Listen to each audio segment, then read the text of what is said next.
दोस्तों, स्वागत है आपका एक जोरदार पॉडकास्ट में। आज हमारे साथ हैं रोहित भैया, जो कि राम नाम जाप की बहुत ही अच्छी जानकारी रखते हैं और उन्होंने लाखों भक्तों को राम नाम के जाप से जोड़ा और उनका मार्गदर्शन किया। आइए मिलते हैं रोहित भैया से। जय श्री राम जी, जय हनुमान, सभी को राम राम। तो दोस्तों, आज हम जानेंगे कि जैसे कि बहुत सारे लोगों के सवाल रहते हैं और बहुत सारे लोग राम नाम का जाप करते हैं, साधना करते हैं, तो उनको बहुत सारे क्वेश्चन रहते हैं तो उनके बारे में आज जानेंगे और आपका भी मार्गदर्शन करेंगे हमारे रोहित भैया जी।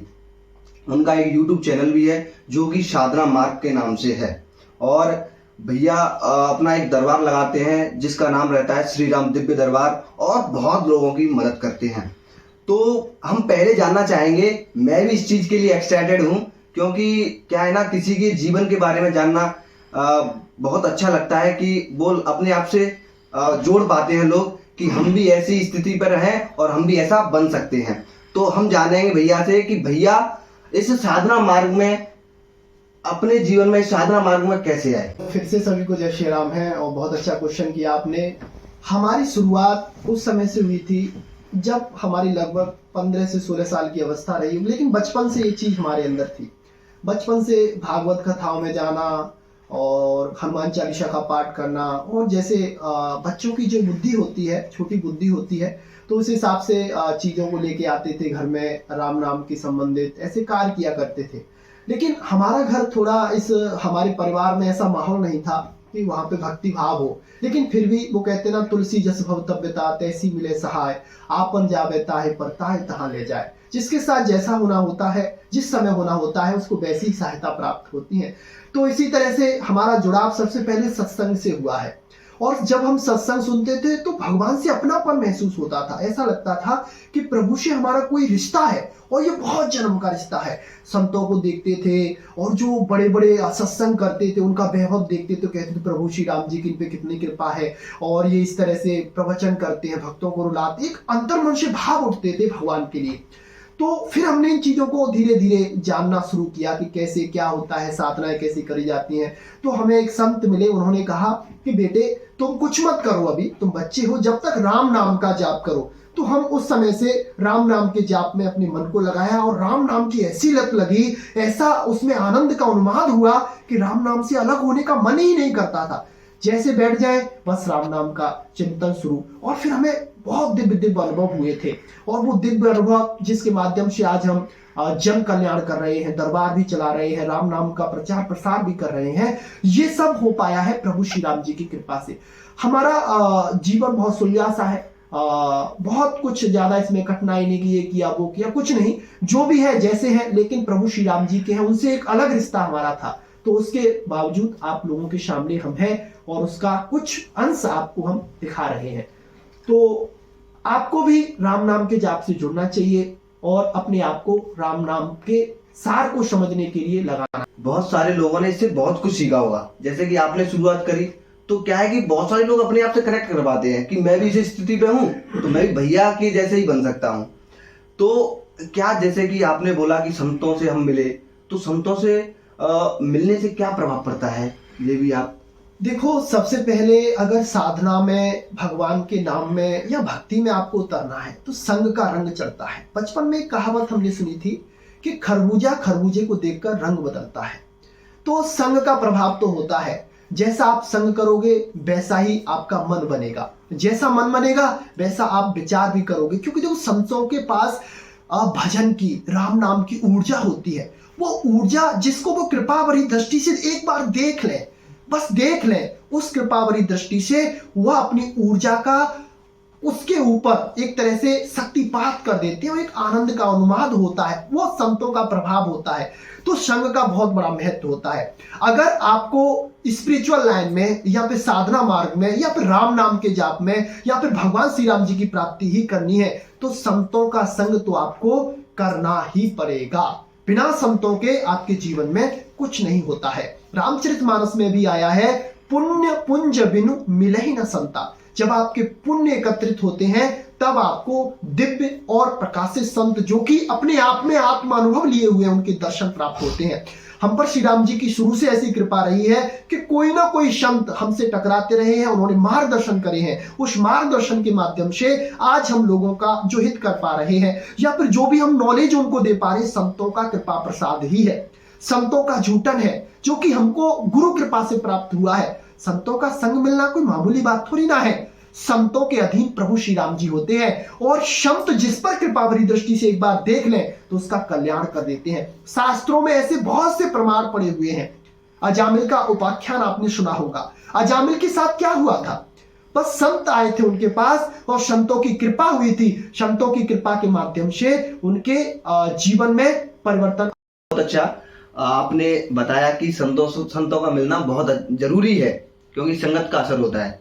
तो जैसे कि बहुत सारे लोग ये मानते हैं और जैसे कि मैंने कुछ लोगों से सुना भी है और कुछ लोगों का ये सवाल भी रहता है कि राम नाम का जो जाप है तो वो नहीं करना चाहिए क्योंकि राम नाम में बहुत सारी शक्ति है और कुछ मिथ है ये, और मतलब कि वो मंत्र नहीं है।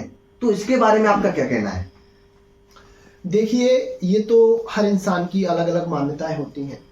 कोई क्या सोचता है, कोई कैसे करता है। देखिए, अगर राम नाम का जो राम नाम है, हम भी कह रहे हैं इस बात को, ये मंत्र नहीं है लेकिन ये महामंत्र है। इसमें सब कुछ समाया हुआ है। संसार की जो सारी ऊर्जा शक्ति है वो इसी में है। अब हर तरह का अलग अलग मार्ग बनाए गए हैं। कोई बचपन से भक्ति मार्ग में जाता है, कोई बिजनेस करना चाहता है, कोई कुछ और अलग अलग तरह से साधना में भी ज्ञान मार्ग के पंथ भी है, भक्ति मार्ग भी है। तो लोगों की अलग अलग मान्यता है, हम इस पर कुछ नहीं बोलेंगे। लेकिन राम नाम वो एक ऊर्जा शक्ति है, वो संसार की सबसे बड़ी शक्ति है कि उसका जब तक आप रटन नहीं करोगे, जाप नहीं करोगे, तब तक आप तत्व को नहीं समझ सकते हो। क्योंकि अगर आपको किसी के बारे में जानना है तो उसके नाम से ही जान सकते हैं। अगर आप इस चीज को ले लीजिए, हम आपको ही बुलाएं, आपके नाम से बुलाएं, तभी तो आप हमारी तरफ आकर्षण होगे, तभी तो आप हमारी तरफ देखोगे। अगर आपका कोई नाम ही नहीं होगा तो आप फिर हमारी तरफ आकर्षित कैसे होगे? तो इसी तरह से हर चीज का एक नाम है और नाम में उसकी असीम ऊर्जा समाई हुई है। अब नाम में ऊर्जा समाई हुई है तो उस नाम की ऊर्जा को अपने अंदर लाने के लिए उस नाम का जाप करना पड़ेगा। क्योंकि अगर आपको किसी चीज का स्वाद लेना है, चलो आप किसी व्यक्ति से पूछो कि उसने जलेबी खाई तो इसका स्वाद कैसा था, कैसा लगी आपकी, तो वो आपसे क्या जवाब देगा कि मुझे तो बहुत अच्छा लगा, मीठी थी, ये थी। लेकिन वो आपसे बाद में ये बात भी कहेगा कि अगर तुमको इस चीज का अनुभव लेना है तो तुम खा के देखो। जब तक तुम उस चीज को खाओगे नहीं या उसको अपने जीवन में नहीं उतारोगे, तब तक आप उसके बारे में जान कैसे सकते हो? तो राम नाम का जाप अपने आप में बहुत बड़ी ऊर्जा शक्ति है। ना कोई ये मंत्र है, ना कोई तंत्र है, लेकिन श्री राम जी से मिलने का यह एकमात्र ब्रह्मास्त्र है। इसके माध्यम से ही श्री राम जी आपके अधीन हो सकते हैं। क्योंकि जानिए रूप नाम आधीना, यानी कि अगर आपको रूप को देखना है, प्रभु के साक्षात्कार प्राप्त करने हैं, तो नाम का जाप जरूर करना पड़ेगा, चाहे आप वो किसी भी नाम का जाप करिए। तो आपने जैसे कि बहुत सारे लोगों का मिथ ये मिटा दिया, क्योंकि बहुत सारे लोगों के मन में सवाल ही चलता रहता है और जो भक्त होते हैं, जो करने वाले होते हैं, तो उनके लिए बहुत बड़ा मिथ हो गया ये, बहुत बड़ा संकट हो गया ये कि हम जैसे कि कोई राम नाम का जाप कर रहा है पर डे और उससे कह दिया जाए कि तुम्हें राम नाम का जाप नहीं करना क्योंकि राम नाम मंत्र ही नहीं है। तो इससे बहुत सॉल्यूशन मिला, बहुत जबरदस्त जवाब दिया भैया जी ने। और देखिए, पॉडकास्ट को पूरा देखिएगा क्योंकि अभी तो शुरुआत है, आगे बहुत जबरदस्त बातें होने वाली हैं और बहुत ही शानदार सवालों के जवाब होने वाले हैं। तो जैसे कि आपने इस चीज के बारे में बताया, तो मैं भैया ये पूछना चाहूंगा, जैसे कि लोग अघोर करते हैं, अघोर साधना करते हैं, काली शक्तियों को जागृत करने की कोशिश करते हैं, तो ये करना सही है या गलत है? इस चीज के बारे में भी हम जानना चाहेंगे। देखो, अघोर अपने आप में देखो रास्ता कोई भी गलत नहीं है, लेकिन हमारी मान्यताएं गलत है। हम किस तरह से किस चीज को अपना रहे हैं। अघोर ये समझ लो एक तरह से माध्यम है प्रभु की प्राप्ति का, और ये शंकर जी द्वारा ही ये प्रचलन चलाया गया है, शंकर जी द्वारा इस चीज को प्रकाशित किया गया है। लेकिन आजकल क्या होता है, छोटी छोटी सिद्धियों के चक्कर में, तंत्र मंत्र के चक्कर में अपना पोषण हो रहा है, ना कि अघोर को तो कोई समझ ही नहीं पा रहा है। अघोर का मतलब होता है घोर, उसके लिए सब कुछ चीजें जो भी है वो उसके लिए समान हो जाती हैं, चाहे मिट्टी हो, चाहे उसके लिए पत्थर हो, चाहे स्वर्ण हो, उसके लिए सारी चीजें समान हो जाती हैं। लेकिन उसका जो गलत आजकल की जो विवेक शक्ति की हीन हो चुकी है, जो उसका महत्व नहीं समझते, जैसे बलि प्रथाएं चल रही हैं, या फिर तामसिक रूप से वो साधनाएं करते हैं। चलो ये संसार है, दिन है तो रात भी है, देवता है तो दानव भी है, सब है, लेकिन इस चीज को समझने की आवश्यकता है।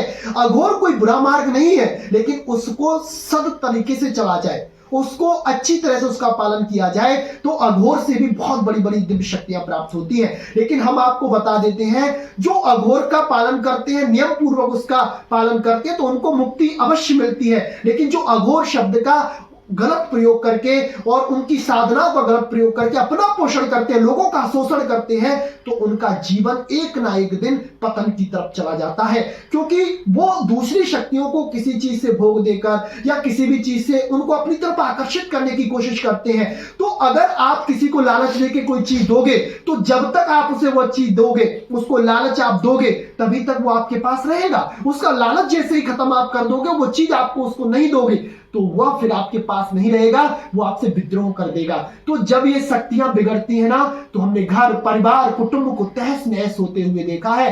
क्योंकि लोग अपने स्वार्थ के लिए सारी चीजों का प्रयोग कर रहे हैं, उनको ना तो आध्यात्म के बारे में जानकारी है, ना अघोर के बारे में ही जानकारी है। ये एक उनका प्रचलन हो गया है कि मनमना ढंग से जो आचरण कर रहे हैं, उसी का परिणाम उनको भुगतना ही पड़ रहा है। बहुत शानदार। और भैया देखिए क्या है कि आजकल की जनरेशन है, उनका अलग अलग माइंड है। क्योंकि वो जैसे कि सोचते हैं, या जैसे कि किसी गलत आदमी के हाथ में पड़ गए, कोई अच्छा साधना कर रहा है, अच्छी साधना कर रहा है वो, मगर किसी गलत आदमी के हाथ पड़ गया। क्योंकि क्या है ना कि जैसे कि खाना बनाने के लिए कुकर का इस्तेमाल होता है, खाना बनाने के लिए, जल्दी खाना पकाने के लिए कुकर का इस्तेमाल होता है, वैसे ही लोग ज्यादा उन्नति के लिए गलत रास्तों का चयन कर लेते हैं। तो ये आपने अच्छी बात बताई कि जैसे कि लोग गलत रास्ते का चयन करते हैं, तो उसमें उनका बहुत गलत हो सकता है, पतन भी हो सकता है उनके घर का। तो इस चीज पर फोकस करने का बहुत ही वो है। और मैं आपसे ये पूछना चाहूंगा भैया, जैसे कि आजकल की जनरेशन है, वो क्या करती है कि फोन चलाती है, गलत गलत चीजें देखती है, और उनसे क्या करती है कि वो ब्रह्मचर्य में नहीं रह पाती। तो मैं कहूँगा आजकल दुनिया में या फिर भारत में अपने में 90% लोग, 95% लोग इससे ग्रसित हैं, वो ब्रह्मचर्य में रह नहीं पा रहे हैं, जिससे कि डिप्रेशन हो रहा है लोगों को, और बहुत सारी संकटों में पड़ रहे हैं। तो वो लोग ब्रह्मचर्य में कैसे रहें, मैं इस चीज से आपको पूछना चाहूंगा। देखो आप लोग ये चीज देखो, न्यू जनरेशन है, बहुत अच्छा लगा हमने आप लोगों के ऐसे शब्द हैं, ऐसा आपका विचार है। देखो ब्रह्मचर्य क्या है, ब्रह्मचर्य का मतलब होता है अपने आप की ऊर्जा शक्ति को अपने अंदर संभालना।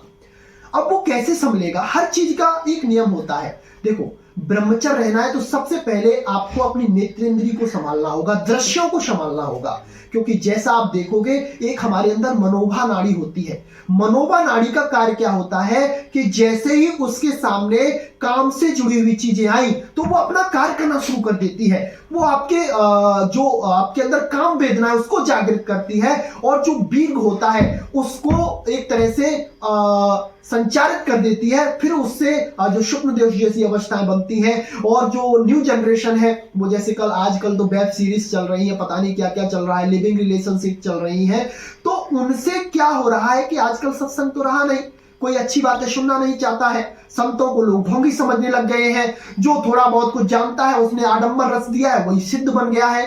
तो ये चीजें समझने की होती है। बचपन से आप इन चीजों की जानकारी दो। पहले क्या होता था कि बच्चे की उम्र 5 से 6 साल हुई, उनको गुरुकुल में भेजा जाता था। क्यों भेजा जाता था? कि उनको वैसा मार्ग दिया जाए, उनको वो शिक्षा दी जाए किस तरह से क्या करना है। तो तो सारी चीजों की एक शिक्षा होती है। अब शिक्षा का अभाव हो गया है, मनमाना आचरण कर रहे हैं और ये समझते हैं इंद्रियों के भोग में ही सब कुछ है, लेकिन इसमें कुछ भी नहीं है। एक ना एक दिन ये आपको नष्ट जरूर कर देंगे। तो ब्रह्मचर्य से रहने के लिए सबसे पहले तो आपका खान पान शुद्ध होना चाहिए, आपकी दिनचर्या नियमित होनी चाहिए। अगर आप ब्रह्म मुहूर्त में जाग रहे हैं तो आपका ब्रह्मचर्य कभी भी खंडित नहीं हो सकता है। और ब्रह्मचर्य में जागते जागते आपको किन्हीं भी संतों का एक सत्संग भी सुनना है, ब्रह्मचर्य से जुड़ी हुई चीजों को जानना है, खान पान पर नियंत्रण रखना है और चीजों से बचना है, गलत दृश्यों से बचना है, तो आप ब्रह्मचर्य रह पाओगे। अपनी बुरी आदतों को अगर आपको छोड़ना है तो कुछ अच्छी आदतों को अपने अंदर आपको लाना होगा और यह परिवार का, माता पिता का कर्तव्य बनता है कि उनको ऐसी शिक्षाएं दी जाए। जैसे कि बहुत सारे लोगों का भी कहना है और बहुत सारे जो मोटिवेशनल स्पीकर हैं, स्पिरिचुअलिटी के स्पीकर हैं, तो उनका भी कहना है कि आपकी आदतें ही आपका फ्यूचर है, जैसी आपकी आदतें होंगी वैसा आपका फ्यूचर होगा। तो भैया ने बहुत शानदार चीजें बताई और बहुत शानदार पॉडकास्ट हो रहा है। मुझे तो इसमें चलते चलते एक इंटरेस्ट आ रहा है कि भाई आगे क्या होने वाला है वो हम अभी देखेंगे। जैसे कि भैया कि बहुत सारे लोगों का ये भी सवाल रहता है, मिथ रहता है कि भूत होते हैं कि नहीं। बहुत सारे लोगों का सवाल है कि भूत होते हैं कि नहीं, आपका भी होगा। मैं भी जानना चाहता हूँ कि भूत होते हैं कि नहीं, क्योंकि मुझे तो आज तक कोई दिखा नहीं भाई। मेरा पर्सनली जो वो है, मेरा तो मुझे तो आज तक कोई नहीं दिखा। मैं भैया से जानना चाहूंगा कि आपको इसका कुछ अनुभव हुआ है या आपको कभी किसी प्रेत ने कुछ सताया है या आप उससे मुलाकात हुई है? देखिए, चीजें सब है, संसार में सारी चीजें हैं। वो कहते हैं ना कि सकल पदार्थ है जगमाही, कर्महीन नर पावत नहीं। तो देखो, शास्त्रों में भी आया है, भूत है, प्रेत है, निशाचर है, सब कुछ है। अब उनका रहा अनुभव। अब ये अनुभव किनको कराते हैं? जो आध्यात्म से दूर होते हैं, जिनके अंदर बुरे विचारधारा होती है, जिनकी मानसिक स्थिति कमजोर होती है, ज्यादातर ये शक्तियां होती हैं उसी पर अटैक करती है। रही आपकी बात, आप बोल रहे हैं आपने कभी भूत को देखा है? हाँ, हमारे साथ एक बार ऐसा इंसिडेंट हुआ था कि हम एक यात्रा पे थे, नदी के किनारे थे, थोड़ा भ्रमण कर रहे थे। तो हम आगे चले जा रहे थे, तो रास्ते में आगे बढ़ रहे थे, तो हम क्या देखते हैं, एक वृक्ष था। वो आजकल तो वो वृक्ष ये समझ लो लुप्त प्राय हो गए हैं, इमली का वृक्ष से बोला जाता है। उस पर हम देख रहे थे कि एकदम उसकी डालियां बहुत तेज तेज हिलने लग गई थी, बहुत तेज तेज हिल रही थी। लेकिन हमको गुरु प्रदत्त हमारे गुरुजी द्वारा बताया गया था कि ऐसी चीजें अगर आपको कहीं महसूस हो, क्योंकि आप यात्रा पे हैं, ऐसी चीजें महसूस हो सकती हैं, तो आप ज्यादा से ज्यादा उस समय तेज आवाज में राम नाम का जाप करिए, बहुत ज्यादा राम नाम का जाप करिए, तो वो जो चीजें होंगी वो आपको परेशान नहीं कर पाएंगी। तो जैसे जैसे हम उनके पास गए तो वो चीजें बहुत ज्यादा हरकत में आ रही थी और शाम का समय था, लगभग 8 से 9 बज रहे थे। नदी किनारे हम भ्रमण कर रहे थे, थोड़ा साधना काल में जब थे। तो हम जैसे उस जगह पे बैठे, हमने आसन अपना लगाया, तो जैसे हम वहां पर ध्यान पे बैठ रहे तो हमें ऐसा लगता था कि कोई चीज आती है, हमें टच करके चली जाती है। कभी कोई आता है, कभी कोई आता है, जैसे कि आवाज कोई आ जाती है। इस तरह से लग रहा था कोई कोई चीज हमारे आसपास गतिविधि कर रही है। तो हमने अपने अंतर मन में यह जाना कि यहाँ पर किसी निकृष्ट शक्ति का वास है, जो निकृष्ट शक्ति राम नाम के जाप को सहन नहीं कर पा रही है और वो हमें यहाँ से दूर जाने के लिए कह रही है। तो हमने फिर अपने अंतर मन में इस चीज का विचार किया, सोचा, तो हमको प्रेरणा मिली, तो हमको किसी को क्यों कष्ट देना भाई। सब लोग हैं, जैसा कर्म किया है वैसा उनको परिणाम मिल रहा है। तो हमने फिर वो जगह छोड़ दी थी। एक बार हमें अनुभव हुआ था, ये नदी किनारे भ्रमण कर रहे थे साधना काल में। तो देखो, चीजें सब होती हैं, आज भी आप देख सकते हो उन चीजों को, लेकिन उन चीजों को देखने के लिए वैसी आपको व्यवस्था की आवश्यकता होती है, वैसी चीजें आपको चाहिए। जब आप उनको देख पाओगे, वैसे लोगों से आपको मिलना पड़ेगा या फिर भ्रमण करिए, आपको सारी चीजें महसूस हो जाएंगी, सब चीजें होती हैं। चलिए चलिए, बहुत शानदार। तो जैसे कि आपने बताया कि मैंने एक चीज इसमें देखी, जैसे कि आपने बताया कि मुझे मुलाकात हुई, जैसे कि आपको महसूस हुआ कि भूत होते हैं।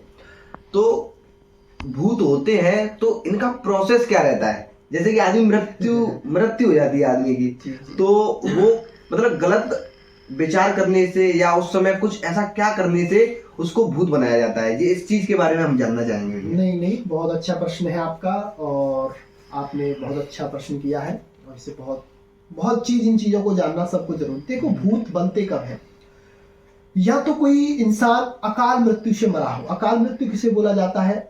जैसे कि किसी ने जहर खा लिया, किसी ने फांसी खा ली, या फिर जो अपने आप अपने जीवन को समाप्त करता है और उसका बाकी जीवन बचा हुआ है, उसने बुरे कर्म किए हुए हैं, तो उसका जब तक वो समय पूरा नहीं होता है, जैसे कि उसकी अवस्था वह लिखा के लाया था कि वो 100 साल जिएगा और वह 35 साल में ही वह अपने आप से ही अपने शरीर को निकृष्ट कर लेता है, तो फिर वह प्रेत योनि में चला जाता है, प्रेत योनि में जाता है। और जब तक उसका वो समय पूरा नहीं होता है तब तक वह उस प्रेत योनि में परेशान रहता है, उसको तरह तरह के प्रताड़न सहन करने पड़ते हैं, क्योंकि ये चीजें अपने आप में, देखो हर चीज है, हर चीज अपने आप में एक अलग ऊर्जा शक्ति समाये हुए है। अब ऐसा नहीं कि सभी भूत जो है वो गलत हो, नहीं, कुछ ऐसे भी भूत हैं जो गलतीवश कारणवश किसी पूर्व जन्म के प्रारब्ध से या इसी जन्म के भीषण पाप से उनसे ये कुकृष्ट हो गया, किसी संत के सानिध्य से या सत्संग से उनका शमन करके वह अपनी मुक्ति का प्रयत्न करते हैं। क्योंकि एक संत थे, वो एक गुफा में जाप करते थे, तो उस समय उनके साथ एक इंसिडेंट हुआ था। तो ये क्या था कि वो गुफा में जाप करते, तो उनके पास क्या था, एक कुत्ता आता था, काले रंग का कुत्ता, और बहुत बड़ा कुत्ता था, मतलब ये समझ लो आम कुत्तों से तो वो बहुत बड़ा था। तब वो उनके पास आता था, बार बार उनसे खूब आवाज देता था कि अरे अरे बाबा मुझे भोजन दे, खाना दे। तो जैसे ही वो बाबा थे, वो एकदम उनकी ध्यान अवस्था टूटती, मुझे आवाज कौन दे रहा, उन्हें कुत्ता दिखाई देता था। फिर वो दोबारा ध्यान में बैठते थे, फिर यही आवाज आती थी। तो फिर उस कुत्ते ने कहा कि बाबा भटक कहाँ रहे हो, मैं तुम्हारे सामने इस कुत्ते रूप में हूं, मैं प्रेत हूं, इस रूप में बदलकर आपके सामने आया हूं, मुझको ऐसी शक्ति प्राप्त है कि मैं मन चाह रूप धारण कर सकता हूं। तब उन संत ने उनसे कहा था, हमारे पास आने का तुम्हारा कारण क्या है? तब उन्होंने उससे कहा कि मैं ऐसे ऐसे अधोगति में चला रहा हूं, मेरी मुक्ति कैसे हो सकती है? तो उन संत ने अपने संकल्प से हाथ में जल लिया, राम नाम का उच्चारण किया, उसको राम नाम की दीक्षा दी, उस दीक्षा के माध्यम से उसका मोक्ष करवा दिया था। तो संतों के संसर्ग में आकर बड़े बड़े भूत योनि से, प्रेत योनि से छुटकारा मिल सकता है। जैसे कि आपने बताया कि मतलब जो अपने जीवन काल में गलत चीजें करते हैं और जो अपने हाथ से अपने को हानि पहुंचाते हैं और अपनी मृत्यु करते हैं, तो उनको भूत बनाया जाता है। तो मैं लास्ट क्वेश्चन लेना चाहूंगा और आज का पॉडकास्ट इसी के साथ हम यहीं पर समाप्त करेंगे। तो आज का लास्ट क्वेश्चन ये रहा भैया कि जैसे कि लोग साधना मार्ग में जाते हैं और राम नाम का जाप करते हैं, तो आपने तो क्या है कि बहुत सारे भक्तों के जीवन को बदला। बहुत सारे ऐसे लोग हैं जो कुमार्ग पर चले गए, उनको भैया ने साधना मार्ग में लेकर आए।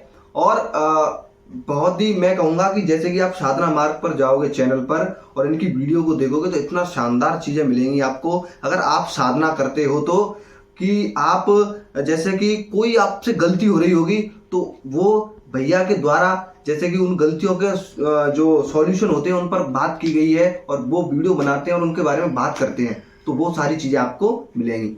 तो साधना मार्ग में जाते हैं लोग, तो उनको भ्रमण करना चाहिए या नहीं, इस चीज पर हम जानना चाहेंगे इस चीज को। देखो, हमने इस चीज पे पहले भी प्रकाश डाला है, भ्रमण बहुत जरूरी होता है, क्योंकि अपने आप से परिचय प्राप्त करने के लिए पहले प्रकृति से जुड़ाव होना चाहिए, प्रकृति के बारे में जानना चाहिए। और प्रकृति में ऐसी ऐसी चीजें हैं, अगर आप उस जगह पे जाओगे, उनका भ्रमण करोगे, जाओगे, तो आपको नया नया ज्ञान मिलेगा। क्योंकि जब तक एक पक्षी होता है ना, छोटा बच्चा है, वो जब तक घोंसले में रहता है तो उसको इतना ही लगता है कि संसार इतना ही है। तो भैया आपसे मिलकर, आपसे बातचीत कर बहुत शानदार लगा, बहुत मजा आया। और आपकी जो नॉलेज है वो एक पॉडकास्ट में नहीं आ सकती, इसके लिए हमें दूसरा पॉडकास्ट करना होगा और हम वो तभी करेंगे जब हमारे व्यूअर्स की कमेंट आएंगे। तो भैया मैं आपसे लास्ट में यही पूछना चाहूंगा और यही कहना चाहूंगा कि आप अपनी तरफ से हमारे व्यूअर्स को क्या चीज देना चाहोगे? देखो, पहले तो बहुत बहुत धन्यवाद आप लोगों को, आप लोगों ने हमें अपने स्टूडियो बुलाया, पॉडकास्ट किया। तो देखो, अपनी तरफ से तो हम यही है कि आप पे परमात्मा की विशेष कृपा है कि ऐसे भाव आपकी इस उम्र में है, इस उम्र में ऐसे भाव आप रख रहे हो। हम सभी से एक बात कहना चाहेंगे, देखो संसार में सब जगह भ्रमण कर लो, घूम लो, कहीं कुछ नहीं है। जो कुछ भी है ना आपको अपने अंदर प्राप्त होगा, और उस चीज के लिए अंदर जाने के लिए आपको एक चाबी की आवश्यकता होगी। जिस तरह से एक बंद दरवाजे को या ताले लगे हुए दरवाजे को चाबी के माध्यम से खोला जाता है, तो अपने ज्ञान के दरवाजे को, अपनी स्पिरिचुअल यात्रा को आपको राम नाम की चाबी से खोलना होगा। राम नाम का आपको जाप करना होगा, और ज्यादा से ज्यादा राम नाम का जाप करना होगा, तब जाकर आपको कुछ चीजें समझ में आएंगी और आप लोगों का आध्यात्म में उन्नति होगी और श्री राम जी की आपको प्राप्ति होगी। और आज के लिए बस इतना ही। राम जी की कृपा आप सभी पे रहे, और बहुत बहुत धन्यवाद। जय श्री राम, जय हनुमान। बहुत बहुत धन्यवाद सभी का। और ज्यादा से ज्यादा कमेंट करें, सब्सक्राइब करें चैनल को, और चैनल को लाइक करें, और इस नॉलेज को अपने जीवन में उतारें, क्योंकि सुनने से कुछ नहीं होगा, जब उतारोगे तब मजा आएगा।